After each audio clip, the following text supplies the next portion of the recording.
Yan po aking mga kananay. Good morning po sa inyo lahat. Magsisigang po tayo ngayon ng native po na baboy. Native po yan. Ganda po yung karne niya. Native po yan aking mga kananay.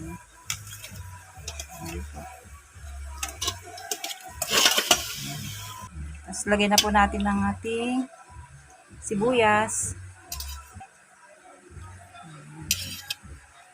Isasangag po muna kasi natin mga kananay.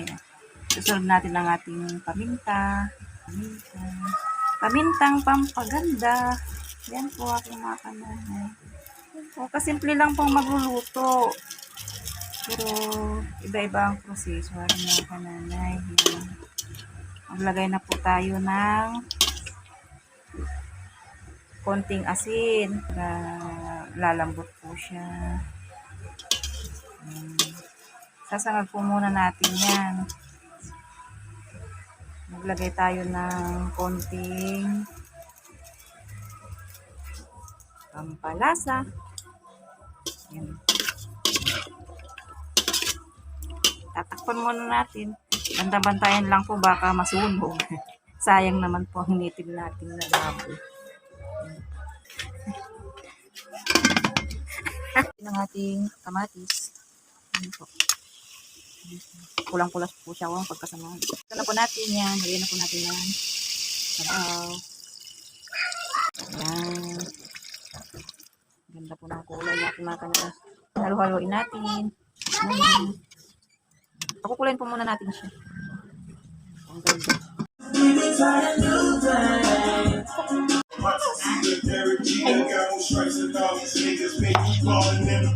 Yan po, hinihiwanan po natin ang ating talong. Mami, gusto ko tuwan mo ako. Magputsilo. Yan po aking nanay. Mami?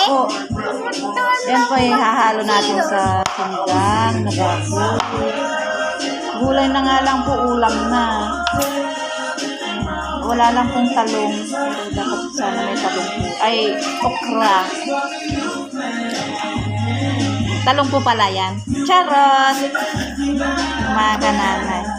Nanginginig po ang ating taga-video. Mama, Oo, oo po. ano ako gano'n? Oo. O, ikaw maghiwa. Kangkong. Tapos talong. Yan po. Gabi.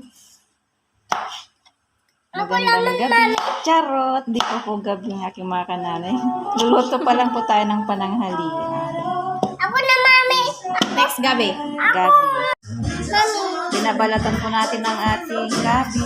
Yan. Mama. Okay na ba? Yan. Oh, yay! Mga Tapos na! Oh, tama na! Oh, tama na, tama na! Nag-pupagsilyo. Yan, kumukulo na po aking mga kananay. Yan po. Malambot na po ang ating gabi. So, ang susunod po natin mga kananay, ang ating pang-asim. Yan. Pang-asim. Ito muna natin. Tignan po natin. Yan po. Tignan po natin ang ating talong. Native na baboy.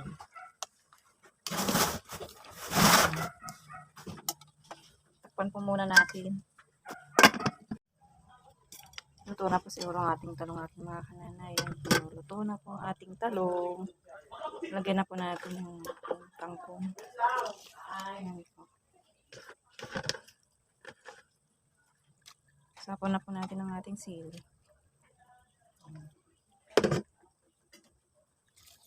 Konting kulo na lang po yan.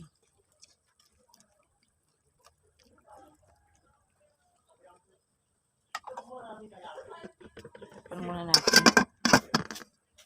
Nanay, ito na po yan. Yan po.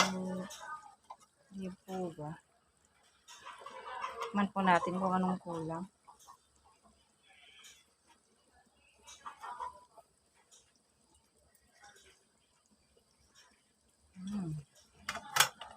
Ang sarap po ng asin niya, mga kananay. Ngiti po na baboy, malinamnam po siya. Iba po sa puti. Sarap po sana ito pag may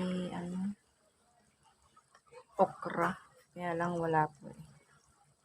Ito na po yan. Ito pa na. Busising ulam, pero masarap po siya. Malambot na malambot po ang ating karne.